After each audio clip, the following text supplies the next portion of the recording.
जय स्वामीनारायण विद्यार्थी मित्रों, बायोलॉजी ई विद्याना क्लास में आपનું स्वागत है।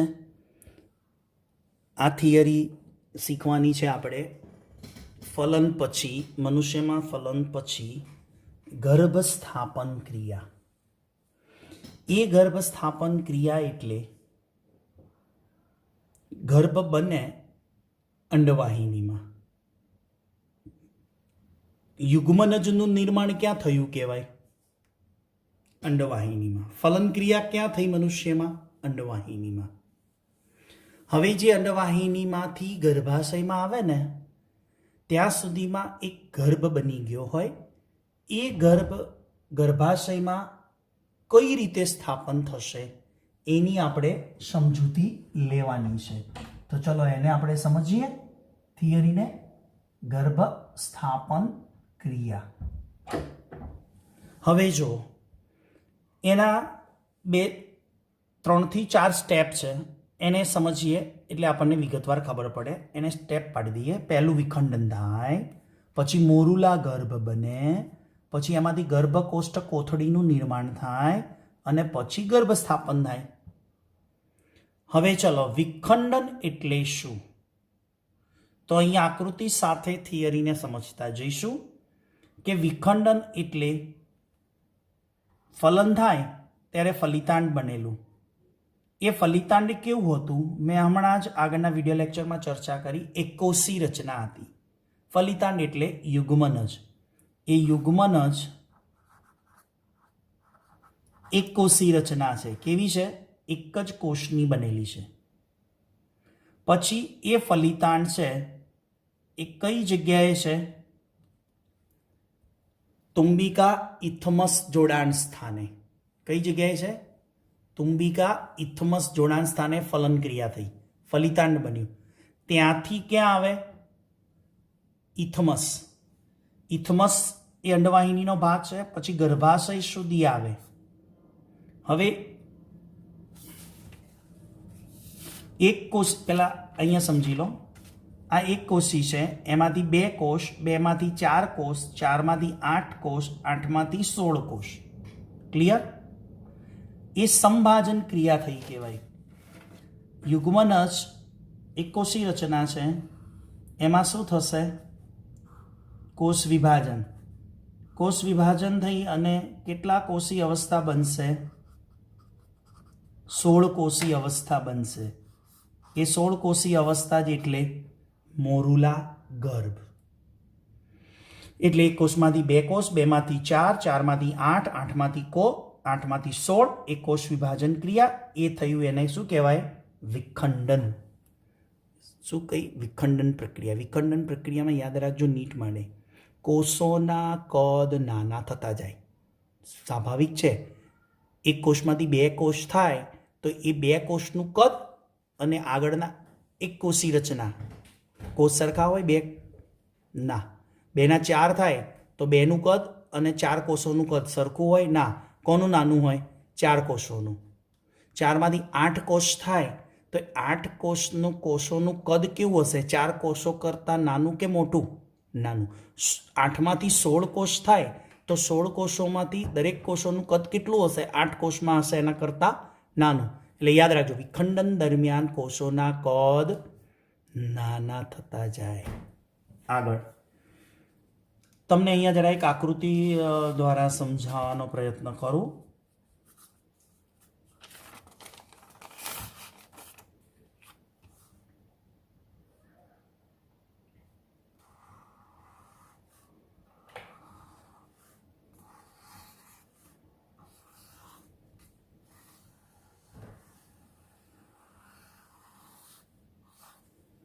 जो आ तुम्बिका इथमस जोड़ाण स्थाने युग्मनज बन्युं। आने आपणे कहीशुं एक कोषी रचना। कई? एक कोषी। एटले आ भाग छे ने एक कोषी रचना ए अहींया छे। पछी अहींया जे बनशे ने एक मांथी 2 कोषी, પછી 2 માંથી 4 કોષી, 4 માંથી 8 કોષી, 8 માંથી 16 કોષી. સમજાય છે? એટલે એક કોષમાંથી 2 કોષ, 2 માંથી 4, 4 માંથી 8, 8 માંથી 16. આ રીતે આગળ વધતું જાય છે ગર્ભ. હવે ગર્ભ કેટલા કોષોનો બન્યો કહેવાય? 16 કોષનો. ફલન થઈ ગયું, ગર્ભ બની ગયો કહેવાય. અને એ ગર્ભ અંડવાહિનીમાં સરકતો સરકતો સરકતો એ અંડવાહિનીમાં ધીરે ધીરે સરકતો સરકતો મોરુલા ગર્ભ બને. અને સરકતો સરકતો ક્યાં આવે? ગર્ભાશય સુધી આવે. ક્યાં આવે? ગર્ભાશય. આ ગર્ભાશયનું શું છે? એન્ડોમેટ્રિયમ. શું છે? એન્ડોમેટ્રિયમ. જાડું, માંસલ અને પુષ્કળ રુધિર કેશિકા વાળું છે. હવે શું થશે? આગળ થિયરીમાં જુઓ. મોરુલા જે ગર્ભ બન્યો એ ફલિતાંડના વિખંડનને પરિણામે 2 માંથી 4, 4 માંથી 8 અને 8 માંથી 16 આવા 16 કોષીય અવસ્થાનું નિર્માણ થાય. આ 16 કોષીય અવસ્થા કોષોને શું કહેવાય? ગર્ભકોષ્ઠ ખંડો. શું કહેવાય? ગર્ભકોષ્ઠી ખંડો કહેવાય. હવે 8 થી 16 ગર્ભકોષ્ઠીયુક્ત ગર્ભને આપણે મોરુલા ગર્ભ કહીશું. મોરુલા ગર્ભની ડેફિનેશન પૂછાય છે ને ઘણી વારે, તો એકાદ બે એમસીક્યુમાં કન્ફ્યુઝન થયું છે કે 8 અને 16 બંને કોષો આપ્યા છે અને એક રેફરન્સમાં એવું લખ્યું હતું 16 કોષીય અવસ્થાને મોરુલા ગર્ભ કહેવાય. પણ આપણી ચોપડીમાં શું લખ્યું છે? 8 થી 16 કોષ, સોરી 8 કાં તો 8 કોષનો ગર્ભ મોરુલા કહેવાય કાં 16 કોષનો મોરુલા કહેવાય. પણ જ્યારે એમસીક્યુમાં 8 અને 16 આવે એટલે વિદ્યાર્થી કન્ફ્યુઝ થાય. પણ એક રેફરન્સમાં એવું લખ્યું હતું 16 કોષ હોય ને એને જ મોરુલા ગર્ભ કહેવાય, 8 કોષને નહીં. 16 કોષી અવસ્થા મોરુલા ગર્ભ બને ત્યાં સુધી ગર્ભ ગર્ભાશયમાં આવી ગયો હોય. બરાબર? એને ગર્ભાશયમાં આવતા એવરેજ 72 અવર્સ એટલે કેટલા દિવસ થયા? 3 થી 5 દિવસ થાય મોરુલા ગર્ભને ગર્ભાશયમાં આવતા સુધીનો સમયગાળો છે. હવે એ મોરુલા ગર્ભમાંથી શું બનશે? ગર્ભકોષ્ઠ કોથળીનું નિર્માણ થશે. હવે ગર્ભકોષ્ઠ કોથળી એક આપણે કીધું હતું એ પ્રમાણે ચોથું સ્ટેપ છે. પહેલું વિખંડન, બીજું મોરુલા ગર્ભ, ત્રીજું ગર્ભકોષ્ઠ કોથળી, ત્રીજું સ્ટેપ છે. સોરી. હવે એ ગર્ભકોષ્ઠ કોથળી એટલે મિત્રો જો અહીંયા મેં આકૃતિ દ્વારા સમજાયું છે, આ મોરુલા ગર્ભ છે. બરાબર? 16 કોષ છે. ગણો તો 16 જ નીકળજો, મેં 16 જ બતાવ્યા. 1 2 3 4 5 6 7 8 9 10 11 12 13 14 15 ને 16. 16 કોષીય અવસ્થાને મોરુલા ગર્ભ કહેવાય. એ મોરુલા ગર્ભનું વિખંડન સતત હજુ ચાલુ રહે અને ધીમે ધીમે ગર્ભાશય તરફ આગળ વધે અને ગર્ભાશયમાં આવે ને ત્યારે ગર્ભકોષ્ઠ કોથળીનું નિર્માણ કરી દે. શાનું નિર્માણ કરે? ગર્ભકોષ્ઠ કોથળી બનાવે. હવે ગર્ભકોષ્ઠ કોથળીની આકૃતિ આપી છે જો અહીંયા.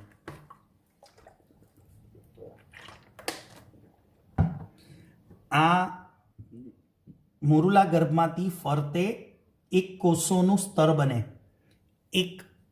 એક સ્તર બને, કોષોનું સ્તર બને, એક જ લેયરનું બને. એ એક સ્તરનું બનતું કોષોનું સ્તર શું બોલાય? ગર્ભપોષક સ્તર બોલાય. શું બોલાય? ગર્ભપોષક સ્તર બોલાય. પછી અહીંયા બાકીના કોષોનો એક સમૂહ રચાય, એને અંતઃકોષ સમૂહ કહેવાય. શું કહેવાય? અંતઃકોષ સમૂહ.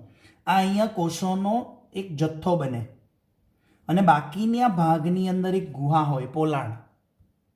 તો ગર્ભકોષ્ઠ કોથળી એટલે શું? અંતઃકોષ સમૂહ, પોલાણ અને ફરતે શું આવેલું હોય? એક જ સ્તર આવેલું છે કોષોનું. એ કોષોનું સ્તર શું બોલાય? ગર્ભપોષક સ્તર. હવે મિત્રો યાદ રાખજો નીટમાં, આ ગર્ભપોષક સ્તર છે ને એમાંથી શું નિર્માણ થશે? બાહ્ય ભ્રૂણીય કલાઓ એટલે પટલો.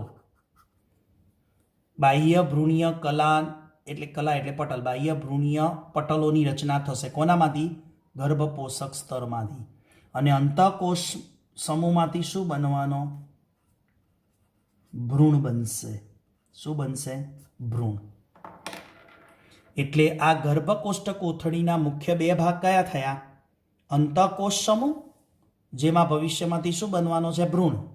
અને બીજો ફરતે આવેલું એક જ સ્તરનું બનેલું ગર્ભપોષક સ્તર, જે શું બનાવશે? જુદી જુદી 4 પ્રકારની બાહ્ય ભ્રૂણીય કલાઓ બનાવશે. એની આપણે એક ફોટોગ્રાફ દ્વારા સમજાવીશું, બાહ્ય ભ્રૂણીય કલાઓ. તો ત્રીજું સ્ટેપ ગર્ભકોષ્ઠ કોથળીનું નિર્માણ. ચોથું સ્ટેપ મિત્રો જુઓ, ગર્ભસ્થાપન.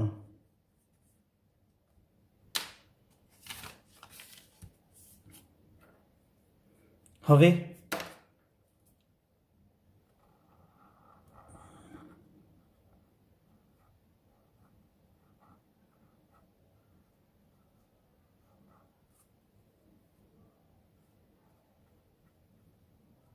આ ગર્ભકોષ્ઠ કોથળી છે અને આ બધો આંતરિક કોષ સમૂહ છે અહીંયા, બરાબર? એટલે આને કહીશું ગર્ભકોષ્ઠ કોથળી. ત્યાં સુધીમાં આ ગર્ભકોષ્ઠ કોથળી યુક્ત જે ગર્ભ કહેવાય, જે મોરુલા પછીની અવસ્થા કહેવાય, એ છે ક્યાં આવી ગઈ? ગર્ભાશયના એન્ડોમેટ્રિયમની નજીક આવી ગઈ. હવે ગર્ભ સ્થાપન કેવી રીતે થશે? તો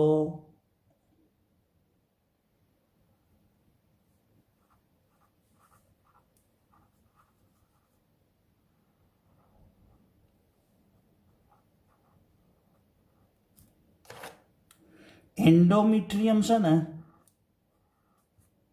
જો અહીંયા થોડુંક ઝૂમ કરીને બતાવું. આ એન્ડોમેટ્રિયમ છે અને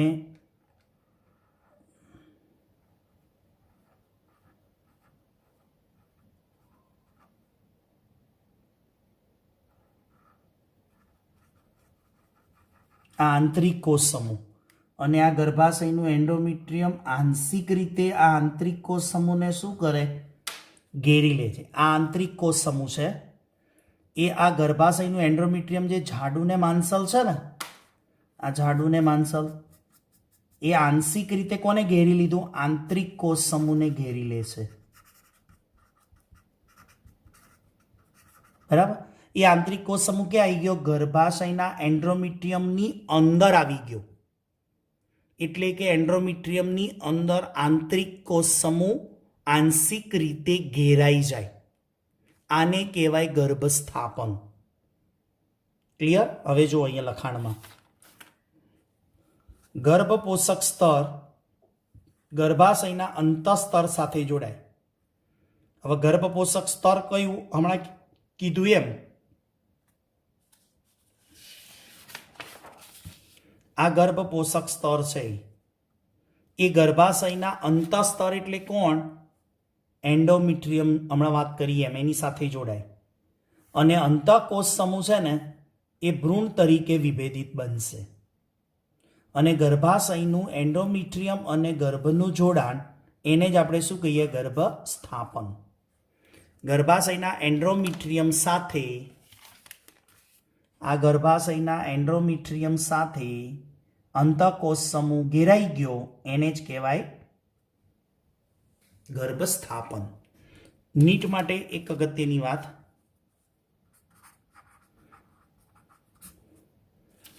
આ ગર્ભકોષ્ઠ કોથળી છે ને,